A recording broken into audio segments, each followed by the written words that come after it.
wanted to just to come out and just say to all of you, thank you all for promoting so much love and community.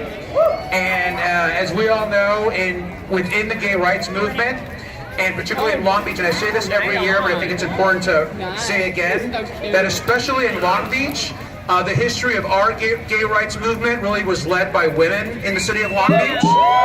Absolutely. And you know, 3 of them are right over here, but so many other women as well. And so it's important for us to remember that right now, our rights are under attack. People want to roll back the equality that we have earned and gained over the years. So keep standing up and keep representing our community, Long Beach, and all the love that we all have with each other. I think it's really, really important. And the other thing I'll say is now more than ever, it's important for us. Big, loving, warm applause for Lynne Ballen.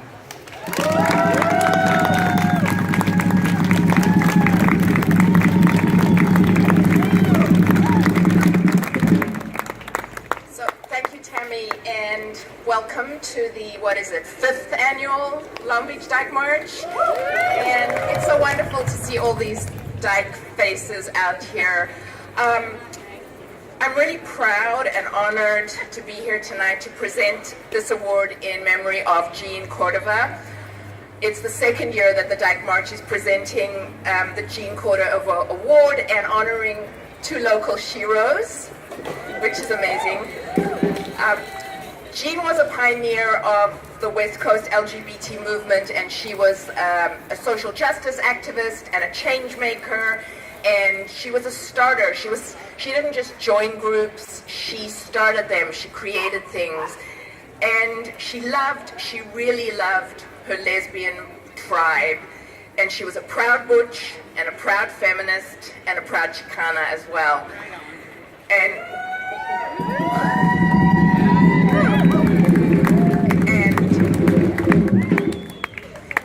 Jeanne and I were together for almost 28 years.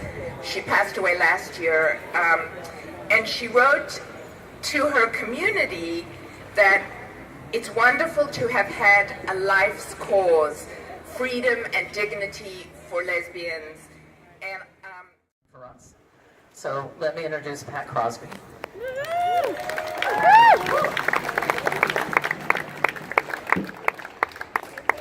Dykes. I'm glad to be here tonight with Stephanie and Reba.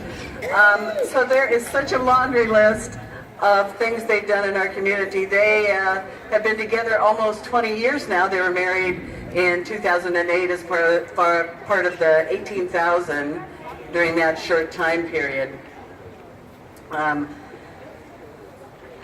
They're community activists, but that's a gross understatement. As individuals, they're dynamic, but as a couple, they're unstoppable.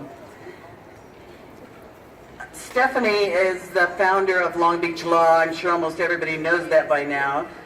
She's the founder of the legal clinic Rainbow Battered Women's Shelter in San Pedro. Past president of Long Beach Bar Association Family Law Section. She served on the Long Beach Police Chief's Gay and Lesbian Advisory Council. She's a past chair of the center twice, and past president of Women's Lawyers of Long Beach. She's received all kinds of awards, California State Bar President Pro Bono Service Award, Lambda Woman of the Year 2 times, Long Beach Seroptimus Women Who Make a Difference. She's been inducted into the Harvey Milk Wall, and she's past president and legal counsel for Atlantic Alano Club. And Reba. So I have this list, and I've been with Reba twice today, and every time I've been with her, she takes a pen and she writes something else. So who knows what you're going to get. How many of you remember Becky Black? yeah, Becky Black. Becky Black. Reba still is Becky Black from the Dykes on Mics in Laguna Beach. Wow. She's past president of the California Women Lawyers Board of Governors of Long Beach Bar, chancellor at St. Luke's Church, Episcopal Church. And She is now a published author. You can buy her book, Floodlight, not plural, in October. Please do that. We're very, very proud of her. And she's currently a member of the Beachtown Poets, valedictorian and class president at Cal State Long Beach. So, as a personal friend of theirs for many years, I want to tell you they're nice people. They give wherever they can. I could stand here all night and tell you about nice things I've seen them do for people.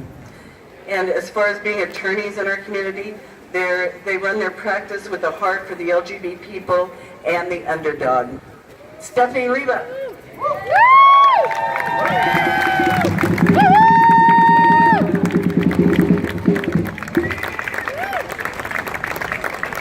Thank you, Pat. Lynne?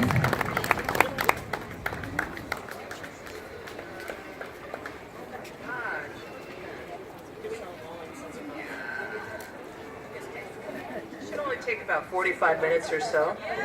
You know how lawyers are. I know, we can write like the 25-page thing and call it a brief, right? Anyway, let's say something. You're the boss. Good. So I'd like to thank everybody for honoring us. Thank you very much, Lynne. Thank you very much, Tammy Graham, for nominating us. This is wonderful and quite an honor. We never do anything to have awards. The community is just so wonderful. I want to thank so many of you for coming out for us tonight.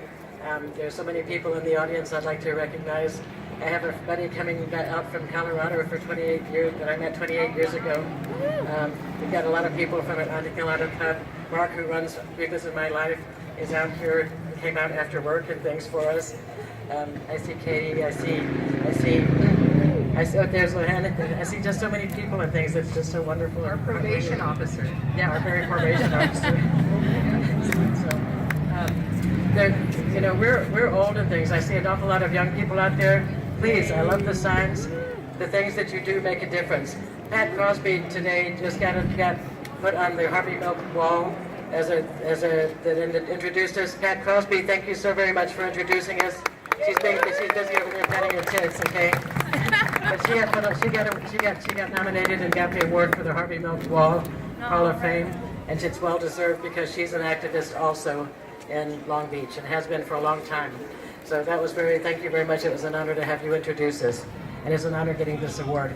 Jeanne Córdova used to call me every year to get an ad in the gay and yellow, lesbian yellow pages, which she started. And when I first started, my ads were very small, and she kept getting me bigger and bigger and bigger until I started having a full page ad, right? She wanted me to get the whole thing, but whatever. Anyway, thank you so much. Well, what I want to say is thank you also to everybody, but just to acknowledge what a great community this is. Robert was up here, our mayor. We're so lucky to have Robert, and we are so fortunate to have this diverse community. So if you're a woman who loves women, you're lucky to be here. We're lucky, and we need to help it spread. I mean, I think our life could get so big, we just push out all of the hate and just make it bigger and bigger. And Tammy and this march and all of you are all part of that. And it's so important because, you know, it's eternal vigilance to keep these rights. We do things in the courtroom, but, you know, it's the streets, it's the courtroom, I see a writer out here, you know, it's everybody. It's being seen, it's being visible, it's coming out. And anyway, thank you very much. We're very honored.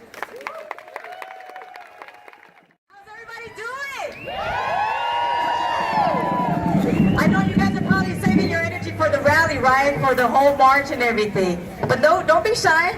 Don't be shy. I know you guys have a lot of, you know, juice packed up in you all. I think that, you know, what everybody else has said has been like very, you know, empowering, very positive messages. And I just wanted to come out here and add to that, you know, because part of being same gender loving, queer, jota, butch, dyke, lesbian, lesbianic, whatever you want to call yourself, is the personal / political aspect of it. You know, the part that for a long time has gotten us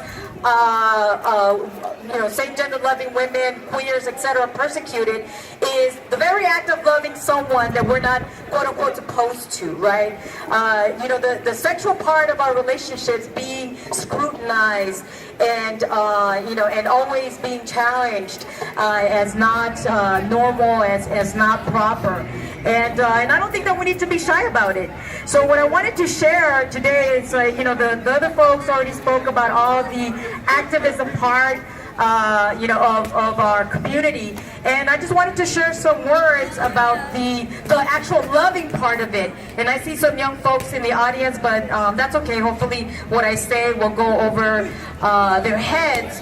And but more than anything, I hope that my words inspire you, get you a little bit calientitas, get you warmed up, for the march, get you a little bit lubricated, for your walk to avoid a little bit of chafing. So I'm going to